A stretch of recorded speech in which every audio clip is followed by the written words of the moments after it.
De mon côté, 2021 commençait sur les chapeaux de roue. C'est la première fois de ma vie que je prenais l'avion pour aller découvrir un nouveau parc d'attractions. Ceux qui nous suivent déjà sur l'Instagram d'Europa Park Forever le savent déjà. On va parler dans cette vidéo de PortAventura et de mon ressenti autour de ce parc vraiment très particulier.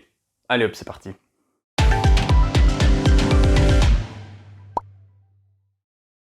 Je vais découper cette vidéo du coup en 3 parties. La première partie, on va parler de mon séjour dans sa globalité, avec un avis général et mes petits coups de cœur. En deuxième partie de vidéo, on va parler de vos a priori, de mes a priori, à savoir si ça s'est avéré ou pas. Et enfin, en troisième partie de vidéo, on va parler tarifs, budget et combien tout ça m'a coûté. Je vous ai fait un récapitulatif, on va aborder tout ça, histoire de vous montrer que visiter des parcs d'attractions, c'est pas toujours donné à tout le monde. En l'occurrence, PortAventura a quand même coûté assez cher pour ce que c'était. Donc, première partie de vidéo, mon ressenti général.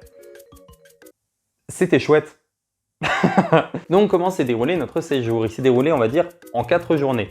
On a eu l'occasion de dormir 3 soirs sur place avec 4 jours. Je vous explique. Le 16 mai, nous avons décollé de l'aéroport Bal-Mulhouse direction Barcelone. De Barcelone, nous avons pris une voiture de location direction 80 km vers le sud, Salou. Salou est la ville de PortAventura. On s'est garé à l'hôtel Gold River qui sera notre hôtel pendant tout le séjour. De l'hôtel Gold River, on y a dormi 3 nuits, donc du 16 au 17, du 17 au 18 et du 18 au 19. Pendant notre séjour, on a donc fait PortAventura, qui est le parc principal. On a également pu faire pendant une journée Ferraryland, qui est le deuxième parc. Notre séjour dans la globalité s'est vraiment très bien déroulé. On n'a pas eu d'accroc particulier. On a été agréablement surpris du Gold River. C'était pas notre premier choix. Il faut savoir qu'à la base, on avait réservé dans le Caribe Hotel, qui est l'hôtel sur le thème du coup des Caraïbes de PortAventura. À cause du Covid, ou grâce, ça sera plus grâce, on va dire, je vous reviendrai dessus après, mais on va dire grâce au Covid, notre hôtel a été fermé, ils en avaient ouvert que 3 à ce moment-là.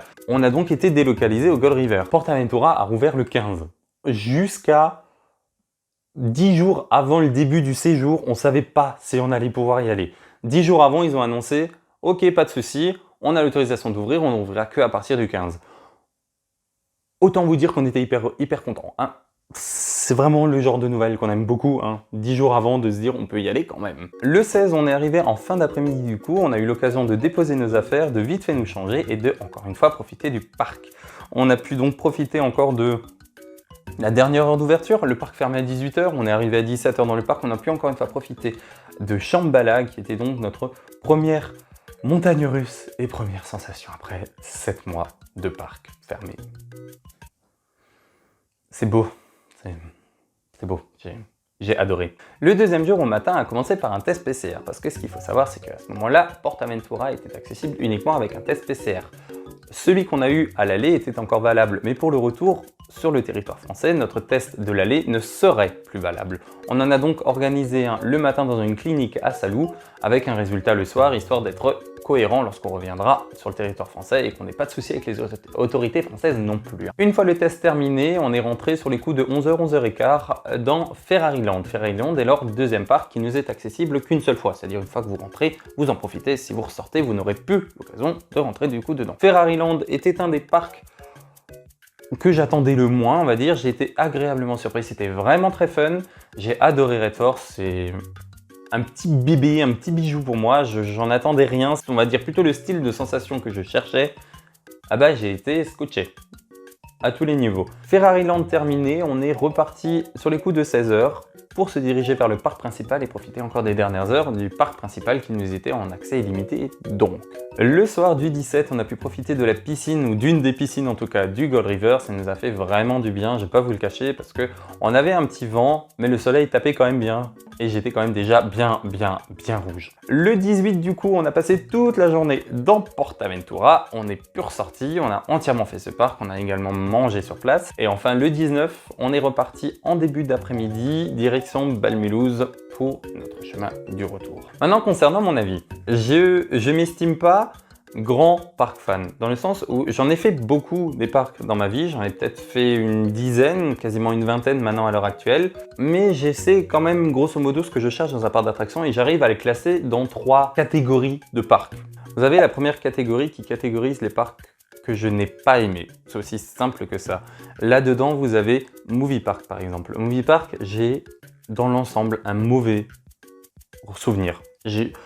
En y repensant, j'ai même plus trop envie d'y aller. C'est vraiment cette catégorie-là de se dire j'ai passé une mauvaise journée en général. On ne rentre pas dans les détails, mais si on prend sur la globalité, j'ai passé une mauvaise journée. Dans la deuxième catégorie, j'y mettrai les parcs où j'ai un bon ressenti en général. C'était une bonne journée. Je pense notamment à Walibi Holland ou à Walibi Belgium, où lorsque moi j'ai eu l'occasion de les visiter, franchement c'était chouette. On a passé une bonne journée en général. C'est dans le moyen plus en fait, tout simplement. Je recommanderais d'y retourner, c'était vraiment chouette. Et enfin, la première catégorie où il s'agit vraiment des coups de cœur, c'est-à-dire des parcs qui vous marquent. Je pense notamment à Phantasialand, je pense notamment à Toverland, Efteling ou Freepertuis City qui sont pour moi des petits bijoux. C'est pour moi des petits parcs que je mets dans une petite case. Alors, vous remarquerez que Europa Park est dans aucune des trois parce que Europa Park c'est encore un peu à part. C'est mon Europa Park, il est impossible à classer et je ne serai pas objectif là-dessus. Donc aucun des trois. Et il y a une quatrième qui se trouve nulle part ailleurs. Dans cette catégorie, c'est les parcs que j'aime autant que je déteste. Pour le moment, il n'y avait que Disneyland Paris là-dedans. Disneyland Paris a toujours été sur ma to-do list. Il faut savoir que Disneyland Paris, je l'ai vécu très tard. La première fois que j'y étais, c'était en 2018. Alors oui, j'y étais aussi en 98, mais j'avais 3 ans, ça compte pas. Voilà, j'en ai quasiment plus aucun souvenir. Ça compte pas, on va rester sur 2018. Et du coup, avec Disneyland, j'ai une alchimie assez bizarre avec ce parc, on va dire. Ça a été sur ma to-do list pendant très longtemps, c'est-à-dire je voulais absolument... J'avais 3 choses que je voulais absolument voir à Disneyland Paris. C'était le château, c'était Space Mountain et c'était la Tour de la Terreur. Je sais, ça n'a rien d'original, mais c'est ma vidéo, je fais ce que je veux. Disneyland Paris, c'est un peu ça. J'adore les choses, on va dire, au cas par cas. J'adore les attractions, j'adore Space Mountain, j'adore la Tour de la Terreur, j'adore. Le château est magnifique, j'aime beaucoup Pirates des Caraïbes, j'aime beaucoup Big Thunder Mountain. C'est un parc que j'affectionne et d'un autre côté que je n'aime pas non plus. L'univers Disney en lui-même ne m'attire pas. Le parc, l'ambiance du parc ou ce que je recherche dans un parc, c'est clairement pas Disney en fait qui me le donne. Donc voilà, il y a un peu cette force d'entre deux où j'arrive à le classer dans aucun des trois. Disneyland était seul dans ce cas-là. Jusqu'à maintenant, PortAventura s'est rajouté à cette catégorie. Je vous explique. PortAventura, j'avais aussi sur ma to-do list 3 choses à faire. Je voulais voir le quartier méditerranéen. Me demandez pas pourquoi, mais à partir du moment où j'ai vu des photos du quartier méditerranéen, je me suis pris d'affection pour ce quartier. Ce land est super joli. Je voulais faire Shambhala et je voulais faire Red Force. Et ben tout comme Disneyland, une fois que j'ai fait les 3 là, et bien finalement le reste c'était exactement le même ressenti que le parc parisien. Je pourrais presque mettre cette catégorie comme un peu les surcotés. Oh, je suis désolé, je vais m'en mettre plein à dos, mais PortAventura ne mérite pas son prix, tout comme Disneyland, à mon sens. On va dire ce que j'arrive à mettre moi dans un parc d'attractions. En tout cas, je ne le mettrai peut-être plus dans PortAventura et je le mettrai peut-être plus dans Disneyland Paris, au prix fort j'entends. Donc en général, un bon package avec à l'intérieur des choses un peu moins bonnes. Si maintenant je vais vous faire un petit top, j'ai adoré Shambhala qui est juste extraordinaire. Il aura fallu un Silver Star en Europe pour qu'il se réveille et nous sorte du Shambhala. Shambhala déchire tout en fait. En termes de montagne russe, c'est vraiment quelque chose que j'adore, c'est ce style de sensation que j'adore. Red Force est tout de suite en dessous, c'est la surprise assurée, je ne m'y attendais pas. Et d'aimer ce style de montagne russe, bah voilà, bravo, j'aime un Strata. Je ne pensais pas aimer ça, mais j'aime ceci. Et enfin, mon plus gros top, les hôtels sont extraordinaires. Ils sont géniaux, ils sont d'une excellente qualité, aux petits oignons. Du coup, avant de partir et en préparant du coup le voyage, je vous avais demandé sur Instagram si vous pouviez m'envoyer vos souvenirs ou alors vos trucs et astuces sur PortAventura. J'en ai fait une liste ici. C'est quelque chose que j'avais emmené avec moi au parc pour pouvoir m'organiser, tout simplement. Des choses à ne absolument pas louper et des choses que je peux à la limite mettre de côté si je n'ai pas le temps de les faire. À côté de ça, j'ai aussi eu vos a priori sur lesquels moi je me suis fondé. On va voir ensemble si ça s'est avéré ou pas. Je vous le dis tout de suite, il y a plus de pas que avéré. Parce qu'en attendant, je vais y répondre avec mon voyage en tête. C'est peut-être pas une généralité, mais c'est mon ressenti avec mon organisation. On commence là tout de suite. L'opération des attractions est une catastrophe. Oui, mais en tant qu'opérateur ou en tant qu'opérateur d'attraction, c'est vrai que, ou de fan de parcs d'attraction, c'est vrai qu'en termes d'optimisation, on peut faire mieux. Je l'ai vu surtout vis-à-vis des grands 8, c'est très lent. Le dispatch ou comme la fréquence à laquelle ils envoient les trains est quand même assez longue. Alors il y a certaines attractions comme Shambhala par exemple qui est chronométrée avec un chrono au-dessus. Je ne sais pas trop à quoi ça sert. Effectivement, quand on y était, ils le tenaient ce chrono. Hormis faire moche dans la gare, ça ne rend pas très bien et je ne vois pas l'intérêt de chronométrer, de mettre une telle pression au-dessus des gens. C'est plus du management qui manque derrière alors dans ce cas-là. Là où je mets un grand mais, c'était que quand nous on y était, il n'y avait pas grand monde. Donc en termes d'opération, je pourrais même pas vous le dire, le maximum qu'on ait attendu, c'est 25 minutes. Sur Furious Baco, simplement parce qu'il y a eu une panne. Non pas parce qu'il y a eu un souci d'opération, au contraire, ça marchait plutôt bien tout le long de notre séjour. Donc l'opération est-elle une catastrophe? Je dirais pas aussi haut, un mot aussi gros on va dire, mais plus ça serait à perfectionner évidemment. Moi en tout cas ça nous a pas plus choqué que ça parce qu'on a passé relativement un bon séjour sans avoir maintenant à beaucoup attendre. Un coupe-fil payant est obligatoire. Ah non! Non, on a eu l'occasion de faire PortAventura sur plusieurs jours, donc effectivement on peut se dire « Oh Antoine, t'en as de toute façon pas besoin ». D'office oui, mais en plus le deuxième jour, on a eu l'occasion de vraiment tout refaire sans attendre. Donc le coupe-fil est effectivement important si maintenant vous venez un jour où c'est férié partout. Quand vous organisez un voyage dans un parc d'attractions, surtout aussi gros maintenant comme PortAventura, Europa Park, ou Disneyland Paris, pour ne citer que. Ce que vous regardez, c'est un peu les vacances qu'il y a autour, notamment pour les parcs frontaliers. PortAventura, il faut faire attention aux vacances espagnoles et aux vacances françaises. On y est allé un jour où effectivement, ou un week-end, où il n'y avait personne. Donc on y était du dimanche, lundi, mardi, mercredi. En plus, début de semaine. Le coupe-fil n'était clairement pas nécessaire de notre côté. On a passé un super séjour sans dépenser quoi que ce soit dans des fast-pass. Je ne sais pas comment vous dire que ça fait partie de ces a priori où il le faut absolument parce que ça découle un peu de cette opération. Encore une fois, choisissez vos dates. C'est le seul conseil que je peux vous donner. Et si effectivement vous venez après en commentaire en disant on ne peut pas se le permettre de choisir des dates parce qu'on est par exemple obligé de prendre pendant les vacances scolaires, alors dans ce cas-là, ne venez pas râler. C'est que vous êtes obligé, alors dans ce cas-là, de le faire et vous savez que ça va être comme ça. Cet a priori, pour moi, il est sans fondement. Que ce soit pour PortAventura ou un autre parc là d'ailleurs, pour le coup. PortAventura est une pompe à fric en termes de nourriture, attractions payantes, fast-pass, etc., etc.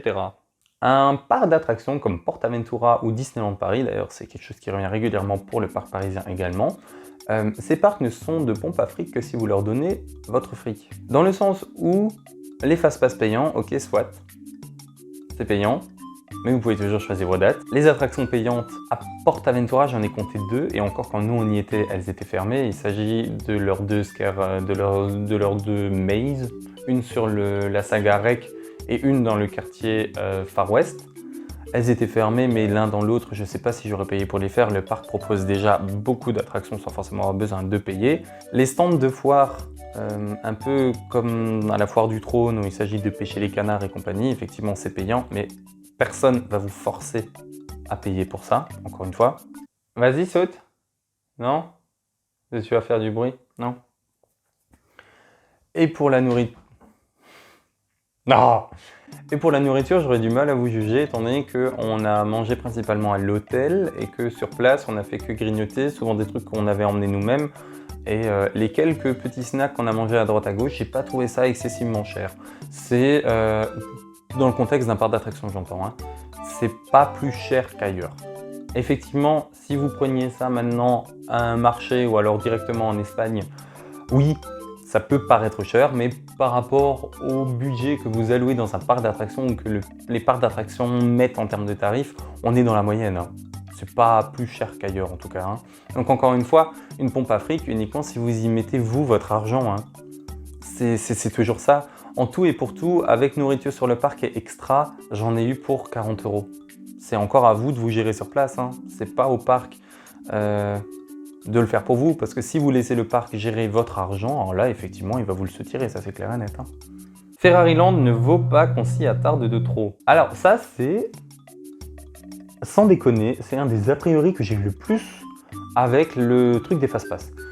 Comme quoi Ferrariland ne vaut pas son statut de parc, mais littéralement vraiment que de land. Oui et non, dans le sens où il n'est pas très grand, c'est vrai qu'en termes de parc, il fait petit parc, hein. Mais en attendant, on a bien pendant très longtemps admis que les Walt Disney Studios étaient un parc à part entière. Je vois pas pourquoi est-ce que Ferraryland maintenant, ça serait un souci. Ça c'est vous qui voyez. Alors ne pas s'y attarder, je suis pas d'accord dans le sens où le parc est juste génial. Les meilleures surprises qu'on a eues de PortAventura étaient à Ferraryland. Ils ont des attractions qui sortent un peu de l'ordinaire, qui sont toutes très bien aimées. Le parc en lui-même est cohérent. Alors bien sûr, c'est sur le thème de Ferrari. Ça peut choquer les parcs fans puristes d'avoir un parc thêmé sur un sponsor. Bon, en attendant, quand c'est cohérent, ça marche, hein. Je ne vois pas en quoi un parc sur le thème du Far West aurait plus de mérite qu'un parc entièrement thêmé sur Ferrari. Surtout que toutes les attractions se portent autour de Ferrari. La Strata, enfin Red Force de Strata est également thématisée sur des voitures de Ferrari, sur la F1 en général. Leur Flying Theater est sur les Ferrari. Tout est extrêmement bien thêmé. Il y a un petit côté Italie en plus pour rappeler le berceau de Ferrari. Ils ont beaucoup de flats, donc de petites attractions au sol pour les enfants, toujours thématisées sur la F1, la course auto, l'automobile ou Ferrari. On y était avec tellement d'a priori via vos réponses, hein, et c'est cool, merci de les avoir données, c'était chouette d'avoir participé.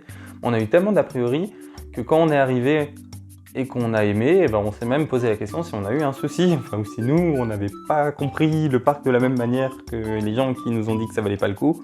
En attendant, nous, le parc, évidemment, quand on y était vide. Red Force, on l'a enchaîné 4-5 fois, fastoche. C'est aussi chouette de faire un autre Flying Theater que celui de Voletarium. Mon petit avis, comme ça, un peu au passage, je préfère Voletarium dans son énergie, mais celui de Ferrari vaut aussi le coup. Sincèrement, ça vaut le coup d'en voir un autre également. Donc Ferraryland, laissez-vous surprendre, ça vaut le coup. Je vous assure. PortAventura World, considéré comme un des meilleurs rapports qualité-prix d'Europe. Non, ou du moins pas au prix fort. PortAventura World propose régulièrement des offres, que ce soit Black Friday, VP, Groupon et tout le tralala. Vous trouverez souvent des offres en fait qui sont pour le coup alléchantes et qui valent à ce moment-là le coup. Mais plein tarif, le parc a une entrée à 59 € pour les adultes. Je suis désolé, c'est cher. Le parc est dans cet entre-deux, un peu de ce qu'était Disney avant qu'ils commencent un peu à réfléchir à ce qu'ils vont faire de leur deuxième parc. On a des attractions, on a un fond qui est très bon, qui arrive encore à attirer du monde. Et d'un autre côté, ceux qui découvrent PortAventura à l'heure actuelle, je trouve que tu manques clairement de surprises. Le parc en lui-même n'est pas très fourni en attractions non plus. Alors ok, il y en a plus que chez Mickey, mais si vous regardez un peu ailleurs, PortAventura, vous avez quand même vite fait le tour. Alors vous avez plein de petites attractions au sol, mais bon, si vous regardez maintenant par exemple le quartier mexicain, vous avez Gerbomatic 1, Gerbomatic 2 et Gerbomatic 3000 qui est du côté Far West. C'est toujours des trucs de foire qui sont très bien aimés, c'est pas le souci, mais encore une fois qui ne valent pas le déplacement, c'est vraiment des attractions qui servent qu'à absorber un peu de monde quand le parc est plein. Mais alors de là à justifier le tarif, je suis pas d'accord. Ok, vous avez Shambhala, ok, vous avez Dragon Khan, ok, vous avez Huracan Condor. Voilà, et dans le deuxième parc, vous avez Red Force, soit. Mais on est arrivé à un point où on n'avait même plus envie de refaire les attractions qu'il y avait ici, même si on a enchaîné Shambhala, on a enchaîné Red Force. C'est vrai que les autres, on était un peu sur notre faim. Rapport qualité-prix, j'ai du mal. Sincèrement, 59 €, je trouve ça cher pour ce que le parc proposait. Surtout là, en période Covid, où niveau animation, on était proche du néant. Il y a des quartiers qui étaient totalement vides. Je pense notamment à la Polynésie, qui de base, c'est déjà un quartier qui est pas immense, où il n'y a pas grand-chose à faire.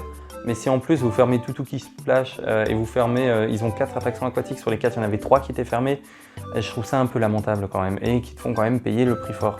C'est un truc que j'accepte pas et sur ce feeling du rapport qualité-prix,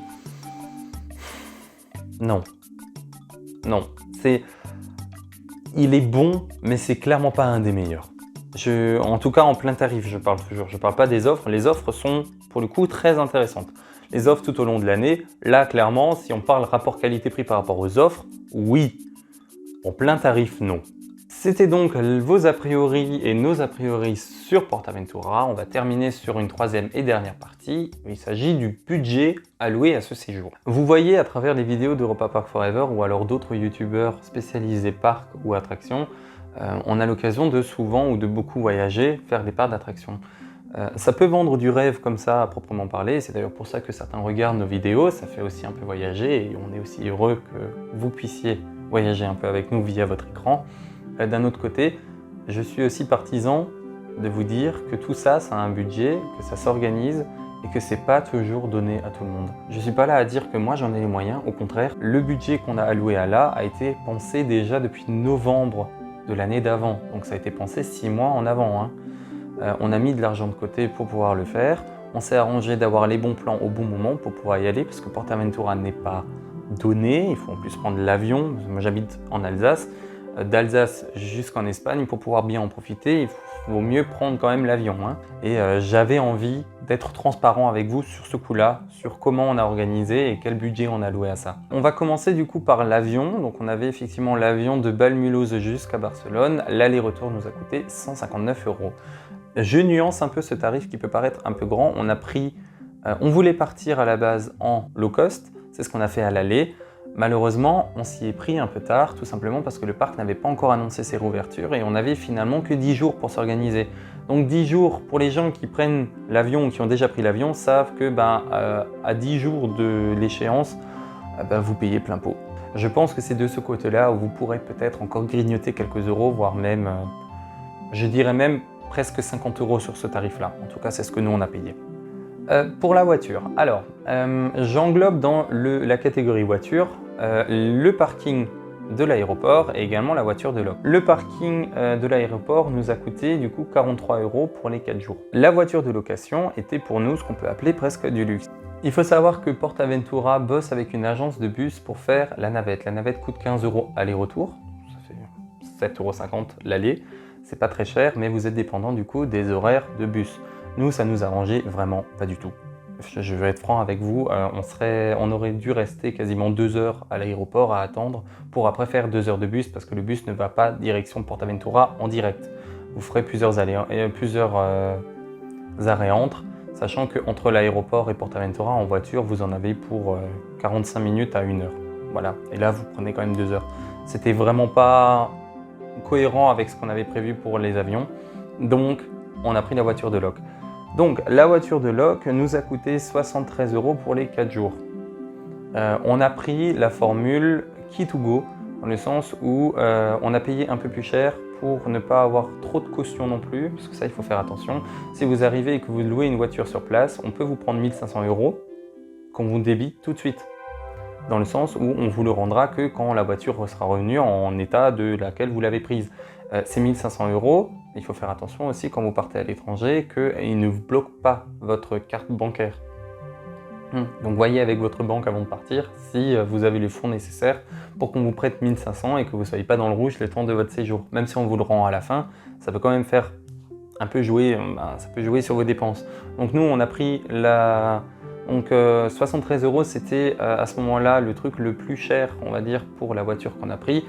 Le moins cher, il me semblait que c'était 48 €, donc on s'est décidé quand même. Et avec le Key2Go, on avait tout fait directement en ligne. J'avais envoyé mon permis de conduire, j'avais envoyé mes papiers, j'avais tout envoyé d'un coup.